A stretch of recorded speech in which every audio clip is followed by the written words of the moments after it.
Show us light from now. Show us sight for where we can go.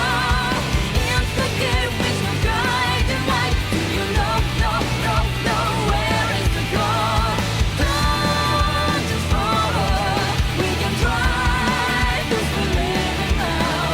We lose so many sorrows, but we can swallow. Nobody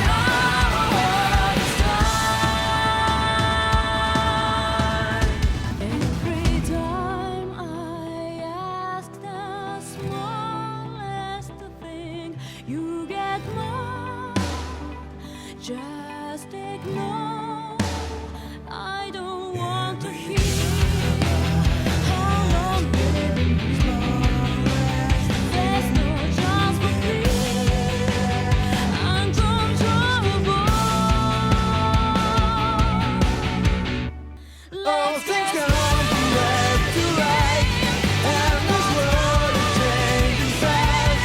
It's so hard to find the answer for itself. Can't we find the key to life? I don't want to be apart. Yeah, there's magic we can find. Now it's time to Let's get started again. Do not find your friend. We'll get back the light for us today. Let's get started again. I don't see your friend. Where there's magic we can find. Now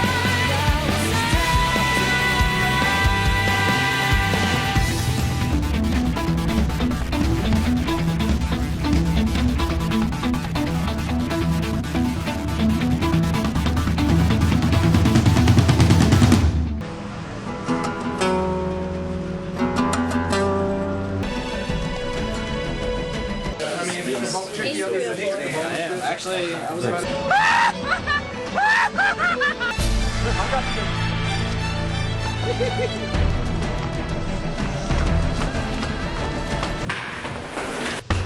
Oh, fuck! What is this? It's my Halo copy. 3! This is my copy. Let's do it! Let's do it! I've got my Lights copy. off! Hello and welcome to the third entry into the Halo series with Halo 2's sequel, Halo 3. I'll be using the Master Chief Collection through Steam again. Not many changes were made in the graphics and the soundtrack for the Steam port as far as I could really tell, and holy crap, the wait for Halo 3 was painful, even if it was only 3 years. When you're a kid like I was around the time, 3 years is a long time. And though I spent a lot of time in Halo 2, Halo 3 is up there with it, with how much time I spent playing it, since it was also an essential game for the spiffy new 360 at the time. Also, as of this video, the 360 store has officially shuttered. Press F to pay respects to one of the goats with me. Okay, now the explosions. Next year, I'm vacationing in Germany. Nothing bad ever happens there. Stardust, here is your chance for an all-out attack. Mother. Though I wouldn't get to play 3 till, I want to say, about a year later when buying the Legendary Edition that came with that really neat Master Chief helmet that couldn't be worn. That was a bit of a letdown. It also didn't help that the ads that came out to hype up the game were absolutely amazing to watch when they came on the TV. I even knew about E3 at the time and would be able to watch the announcements for it on the internet on a little old website called YouTube. And being 13 when it came out was a monumental thing for me. What? School? Homework? There was no school or homework. There was only Halo 3 and maybe some other games that came out at the time. When I did get my hands on the game, that was one of the most exciting days of my gaming life. Though Halo 3 didn't become the game to play as Halo 2 had for me, it was still one of those games that you played at parties almost every time I'd had one for my birthday or on the weekends. Halo 3 is also probably my favorite Halo game of all time as well, and the campaign was something I played a lot with my buddies, or just with the new features that 3 added to multiplayer. The Forge mode was definitely something I spent a lot of time playing with. So, Let's drop in from the sky with luck, make new friends from enemies, and finish the fight with a bang, and get into the long-awaited sequel to answer just how good is Halo 3, and see if the wait from 2 was worth it.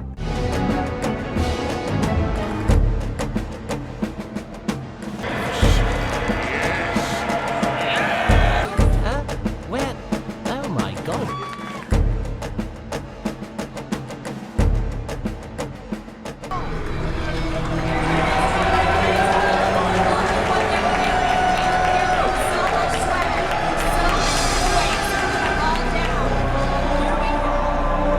We're gonna get you in as quickly as possible. Here's our next tune.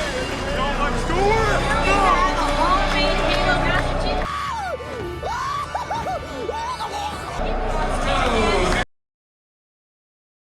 When Halo 3 came out, I want to say I was about to start or had already started middle school, which meant I wouldn't have as much time to play games with friends. It also didn't help that Halo 3 was on the brand new-ish console, the Xbox 360. Leading to not as many LAN parties at the time was pretty normal. And when I booted up Halo 3 and was given not only a fantastic looking game that still really holds up in areas, except with some character models, notably Johnson not looking quite right, 3 would follow up on the story 2 abruptly left off and would do so much more for the campaign that I had no idea would be included. Now, I may have known about E3 at the time. I still barely saw coverage for Halo 3 outside of the announcement trailers. That didn't stop my excitement for 3's release.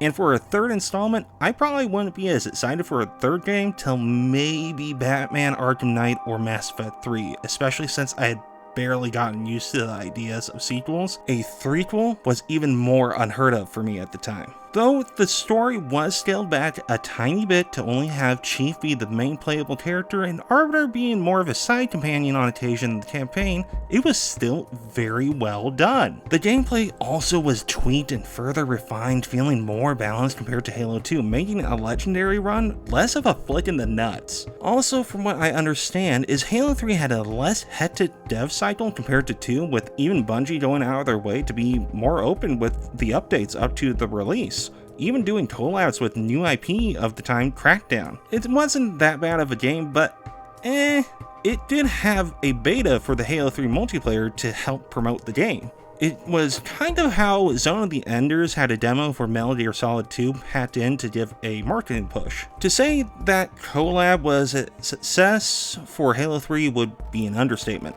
From what I understand, it was a really big success. With how much of a success Halo 2 was, it wouldn't be surprising to say that 3 would be as successful. Except it blew out Halo 2's back and said, "You call that a massive success? Now this is a massive success." 3 released to record-breaking sales that dwarfed Halo 2, and also Light 2 would beat out some of the biggest releases of the year of movies, with notable ones being Spider-Man 3 and Harry Potter and the Order of the Phoenix during that year when it released. Though it did peter out after a little while. It showed that gaming wasn't just a hobby, but also a profitable thing, for better or worse in retrospect. As of this year, Halo 3 hasn't gotten a remaster on par with Halo 1 and 2, and no remaster soundtrack. But does it really need one? In my opinion, not really. It'd be neat if 3 did get a remaster that enhanced its visuals as Halo 2's did in visuals and choreography. It would only be a nice bonus if it did happen. Characters also got neat additions, most notably is when the elites and the UNSC interact with the respective armies not liking each other very much, and the two figureheads Johnson and Arbiter, bridging the armies in an interaction where the two take weapons and gadgets. Not only funny, it is also a fun way to get the armies to start working together by showing and not telling. And that's just with the campaign, which like I said, is probably my favorite campaign. The multiplayer also got some massive improvements, being able to make various custom matches and share them among friends, and the debut of Halo's Forge mode being phenomenal at the time. 3 also had this really neat theater mode that at the time would allow people to record sessions and save them to the hard drive. For the time, it was mind-blowing for me. Forge let players be able to not only change maps by adding and removing weapons and gadgets, it would let players create almost an entire map themselves that could be shared. This mode would get much improved by Reach, but for a debut, Forge in Halo 3 was a very welcome addition that I myself spent a long time just making fun maps or discovering glitches that Forge mode made a bit easier to do. And while 2 was a more cinematic experience for sure, 3 just took that up a notch and blew 2 away.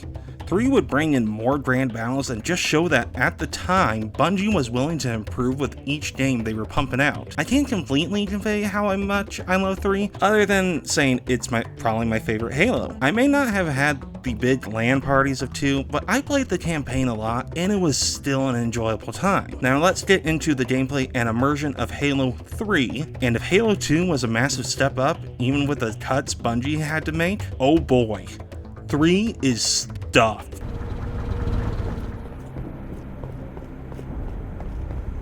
Hey! Open up! What's the password? Password? Oh man, I forgot. Forgot what? I forgot the password. See, that was almost right. See, the password begins with I forgot, but ends differently. Try again. No, I mean, I forgot the password. Okay, see, you got it wrong again. See, you said the same thing as last time. I'm being serious. I don't know the password. No. See, you changed the first part. See, that part was the right part. See, now you got the whole thing wrong. No, I forgot what the password is, and I just need you to open the door. All right, come on, man. Now you're just guessing.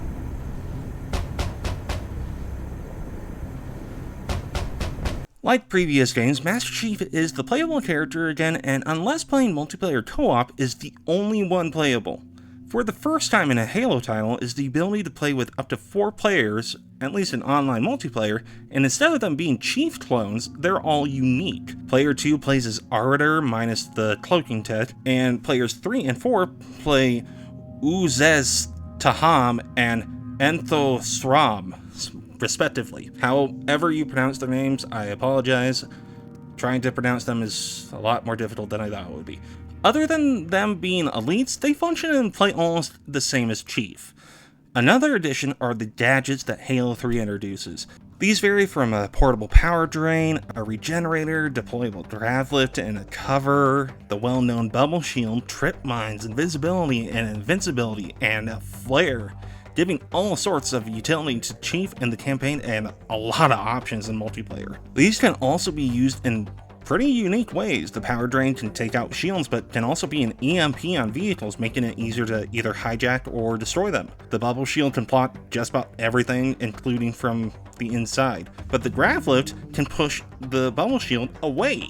These examples show that rock, paper, scissors approach for many encounters. And unlike Halo 2, the shield mechanics are a marked improvement in 3, though they can still be a bit janky in places. The vehicles also got new additions to replace some from Halo 2, along with new ones. New additions include the Mongoose making a full debut, a small agile ATV that has a passenger seat in the bed that, while fast on the ground, is almost as fragile as the Ghost. The Hornet, an aerial vehicle that has machine guns and rockets with passenger seats as the UNSC's answer to the Banshee. This was actually created by concepts of the eventual Falcon, interestingly. The Brute Chopper being an agile motorcycle-esque vehicle that can boost to cut through vehicles, and the Brute Prowler serving as a replacement to the Spectre from Halo 2, and though only available in multiplayer map Sandtrap, is the Elephant, a giant vehicle that serves as a mobile base in the map. And if it's flipped,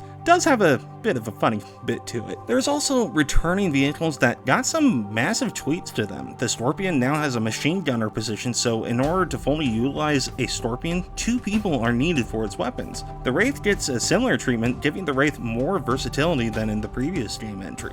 There's even a troop transport Warthog introduced into 3. 3 really brought in a lot of the cut content from 2 and really packed it with vehicles alongside the gadgets. But then there's the weapons this time around being some of the most versatile armory in the series up to this point. A returning weapon was the assault rifle, a personal favorite of mine, being tweaked with less ammo and clips but is a lot more accurate, and a good chunk of cut weapons debuting here in 3. The Brute Spike Grenade is able to stick on just about any surface and explode in a Needler-esque blast that tears through just about everything to shreds. And the Flamethrower making it in being able to burn down enemies, especially the Floodlight Butter, are notable ones that made it back into 3. But then there are new weapons like the Brute Spiker, similar to a Needler and Plasma Rifle that can decimate enemies more so when dual wielded.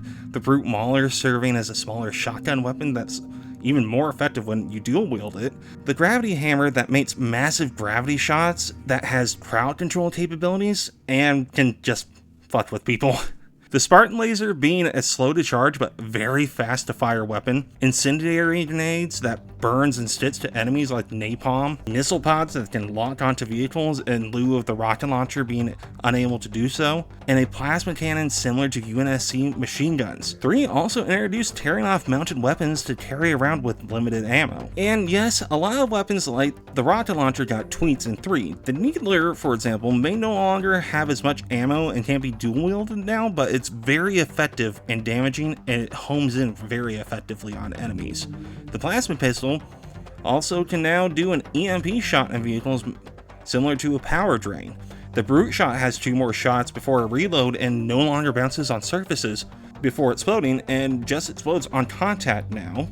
The shotgun, less stopping power and range, along with a smaller clip, making it a bit more fair when using a multiplayer. There's probably changes I didn't notice, but through playing 3 since its release and again for MCC, that's what I noticed and remembered. Also returning are traditional power-ups in multiplayer with overshield and active camo, for example. Also in multiplayer, 3 introduced for the first time armor customization. Not only being able to change colors and emblems, 3 gave players options to give more personalization.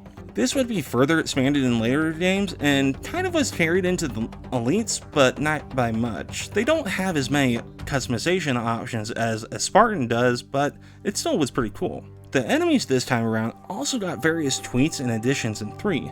After events in Halo 2, the Elites are no longer enemies, so the Brutes take on the void left by the Elite. So they have various armor colors and types and have various distinctions to help separate them from one another. It also helps that after their armor is blown off and they start berserking, they aren't as bad of damage sponges like in 2, unless it's a chieftain with the invisibility equipment. This also extends to the grunts having various colors as usual, alongside being far more aggressive this time around. They'll even kamikaze when they're cornered. Jackals are a bit more fair this time, not as dangerous as they were in Halo 2, I can tell you that. And drones have a lot more in their swarms. They're still pretty easy to take down, but there's a lot more this time. And hunters are a lot tougher in 3, unless you're using a rocket launcher or fuel rod cannon like I usually do. The Covenant remains relatively the same while being far more balanced compared to 2. There's also the Flood again, and not only are they a bit tougher, they have some new crits. In 3, the Infector forms, the jellyfish types, can now actively infect allies and enemies in real time with some pretty gruesome effects that remind me of Dead Space's Necromorphs. And they can infect brutes this time around, along with the versatile Pure Form Flood. Creatures that can change to a ranged combat form, a wall-crawling bug-like form, and a form that looks similar to a hunter. Also, while dealing with Flood, the Gravemind will talk through the forms, lending more of a creep factor to go with their guttural screeches and sounds.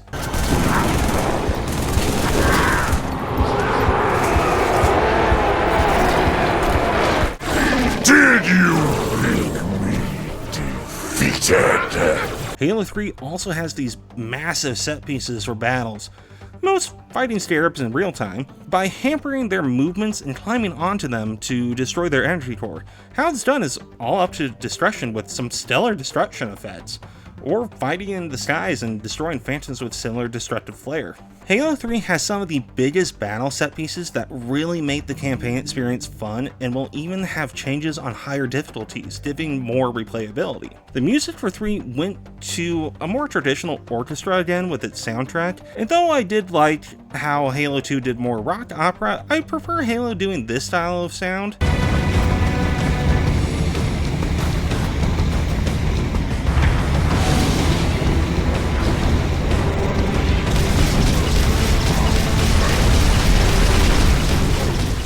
bringing a more dramatic and grandiose feel to the encounters throughout 3's campaign, giving it a tad more of a grander feel compared to 2. And compared to 2, 3 comes off as a more complete product than 2, with not as many issues from what I could tell. 3 also has some boundary breaking or little bits to find throughout the campaign, which is still a welcome addition, like the stalls being available to find still, even if the MCC has them available by default. The levels in 3 have also seen a massive step up, with more variety and even switching almost seamlessly from smaller areas to larger, more open world areas that come off as a combination of previous games, while also not being too long or short and not being as difficult on Legendary compared to 2. Playing a Halo game by 3 has some of the most fluid movement and variety to its gameplay that at this point I wasn't expecting. And the multiplayer would also get DLC maps that gave more variety to Forge mode to encourage even more creativity, though they were kind of expensive at the time. Now, the story, the finale of the Halo trilogy, and probably my favorite campaign of the series, wrapping up the series as a whole up to this point.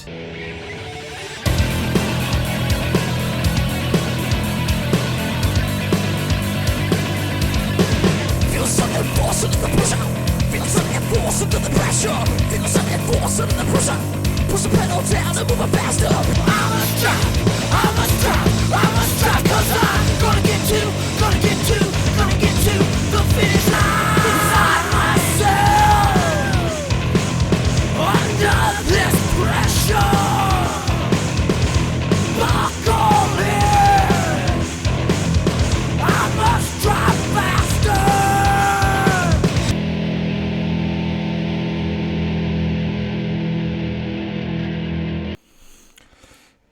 Similar to Halo 2, Halo 3 also had a manual with a good synopsis of events that led from Halo 1 all up to 3. 3 would also get a tie-in comic series that further filled in some of the gaps into 3. It's not necessary to read it, so no need to worry about missing anything too important. I will put a timestamp here if spoilers are concerned, as per usual.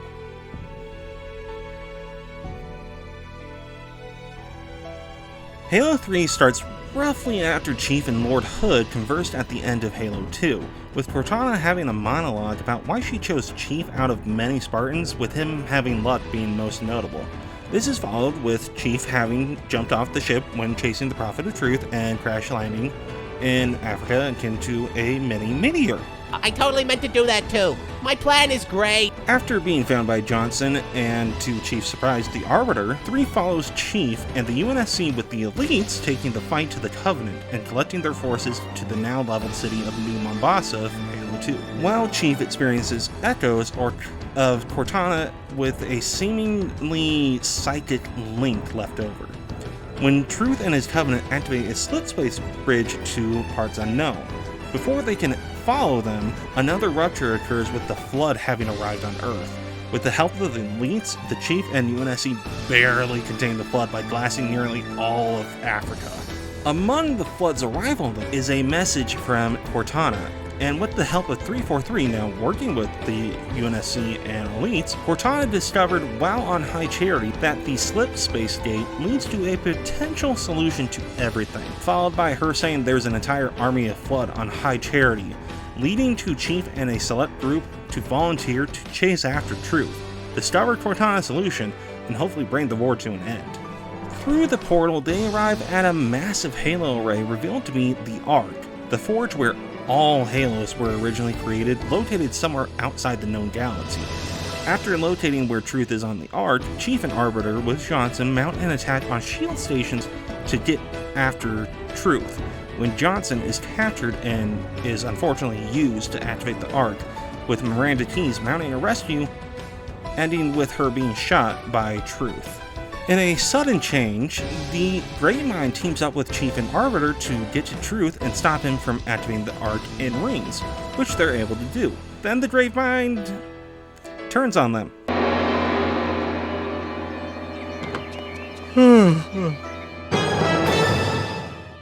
What a twist! With Chief and Co. having to escape. While escaping, Chief sees an echo of Cortana, leading to Chief and Arbiter to be shown a new Halo ring being created. This is Installation 08.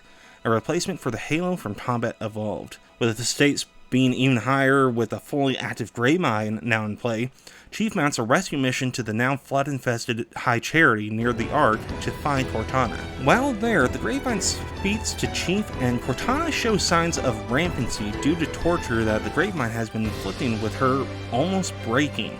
Chief is able to find Cortana deep inside the station, and it's a very heartwarming reunion for the two.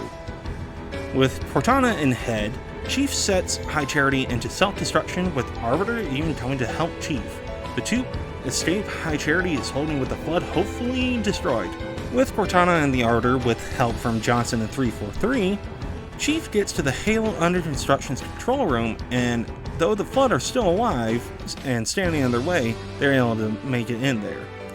And just when the ring is about to be activated, solving all the problems, which would result in its own destruction and the Flood, 343 betrays Chief and co. again. So Chief takes a Spartan laser and Kamehamehas Spart's eye to his annoying destruction.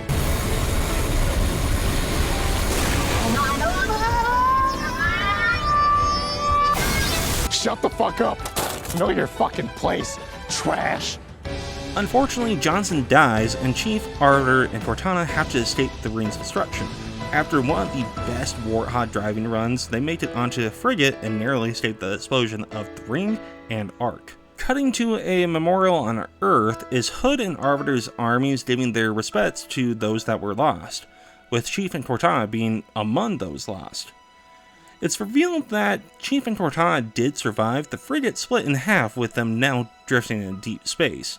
In order to keep Chief alive, he goes into cryogenic stasis, with Cortana being alone to monitor him and an emergency beacon she activated.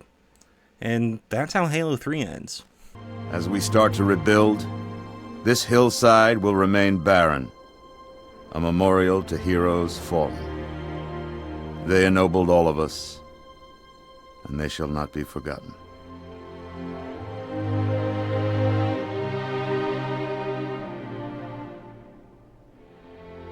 Reset! Hop!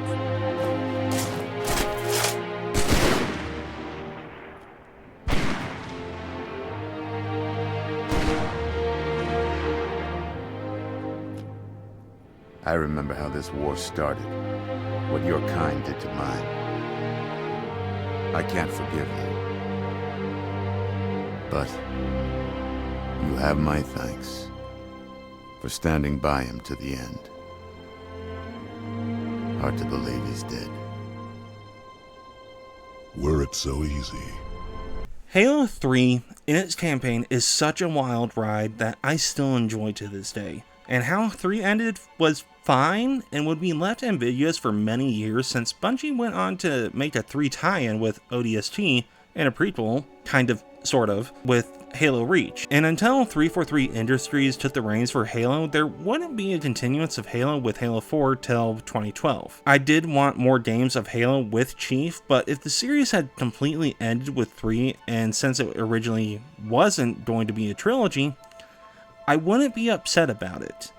Especially since 343 has been kind of hit and miss with a couple of their games. Halo 3 took everything that Bungie had built up to this point and shot it out of the park that most games wouldn't really reach for a very long time. Arguably, Call of Duty Modern Warfare 2 would be the one to break the record that 3 set, if I'm remembering that right.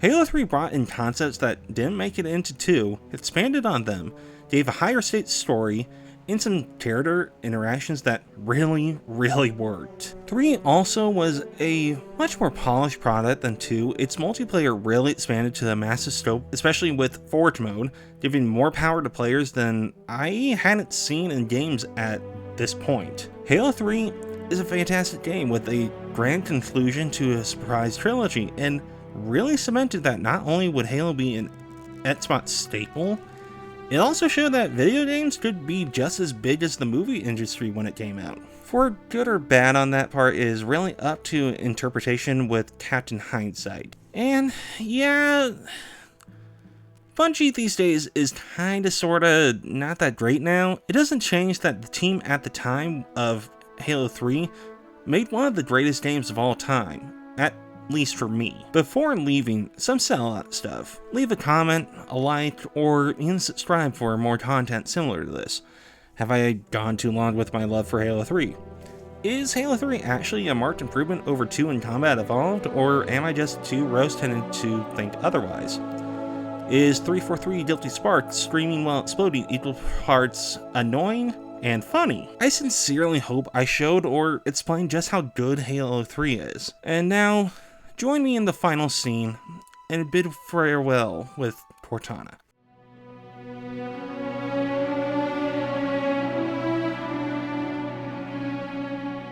Bet you did it.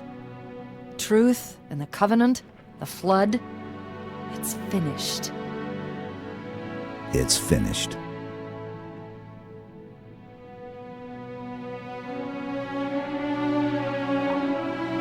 I'll drop a beacon, but it'll be a while before anyone finds us.